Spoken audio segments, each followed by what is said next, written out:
छत्रपति शिवाजी महाराज को शेर कहते हैं औरंग, और शेर के बच्चे को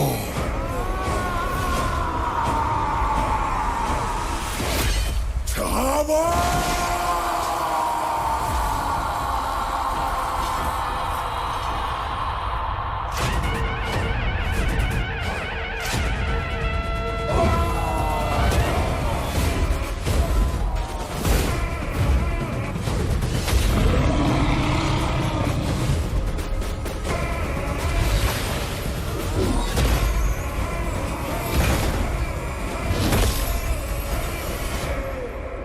शिवा गया